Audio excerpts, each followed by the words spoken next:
السلام علیکم ورحمۃ اللہ وبرکاتہ۔ کیسے ہیں آپ سب لوگ؟ امید کرتی ہوں آپ سب لوگ ٹھیک ہوں گے۔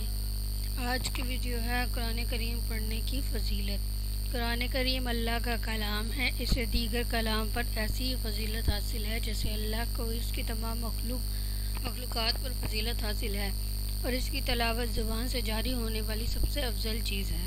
قرآن کریم کی تعلیم اور تلاوت کے بہت زیادہ فوائد ہیں، جن میں چند درج ذیل ہیں۔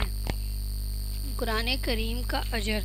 نبی کرام صلی اللہ علیہ وآلہ وسلم نے ارشاد فرمایا، تم میں سے سب سے بہتر شخص وہ ہے جو قرآن سیکھے اور سکھائے۔ قرآن کریم کی تلاوت کا اجر۔ نبی کریم صلی اللہ علیہ وآلہ وسلم نے ارشاد فرمایا، جس نے اللہ کی کتاب کا ایک حرف پڑھا تو اس کے لیے اس کے بدلے ایک نیکی ہے، اور نیکی کا 10 گنا ثواب ملتا ہے۔ قرآن کی تعلیم حاصل کرنا، اسے حفظ کرنا اور اس کی تلاوت میں مہارت پیدا کرنے کی فضیلت۔ ارشاد نبی صلی اللہ علیہ وآلہ وسلم ہے، اس شخص کی مثال جو قرآن پڑھتا ہے وہ اس کا حافظ ہے، اور اللہ کے نیککار بزرگ فرشتوں کے ساتھ ہے، اور اس شخص کی مثال قرآن کو پڑھتا اور اسے دہراتا رہتا ہے۔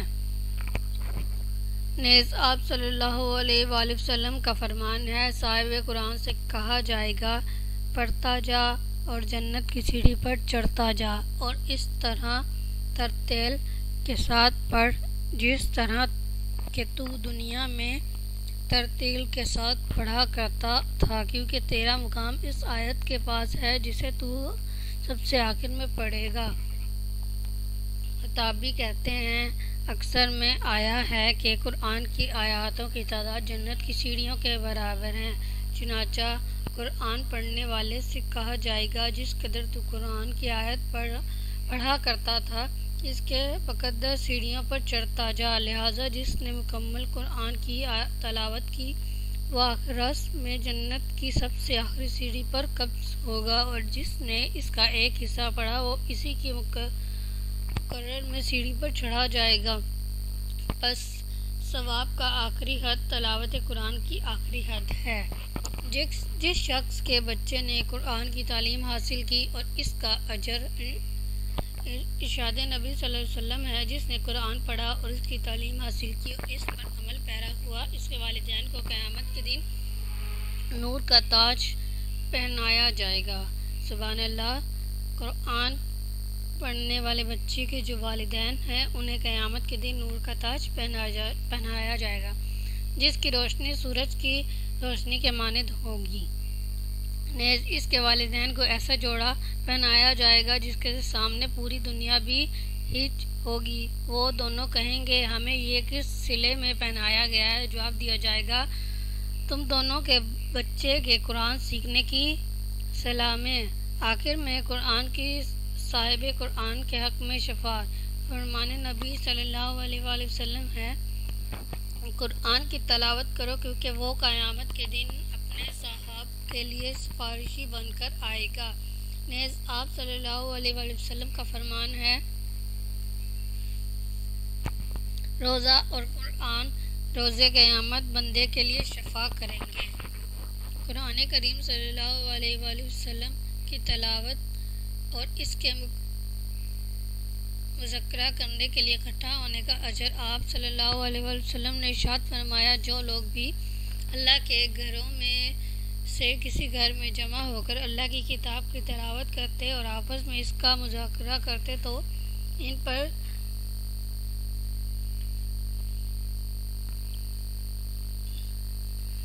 سکینت نازل ہوتی۔ تلاوت قرآن پاک کی آداب۔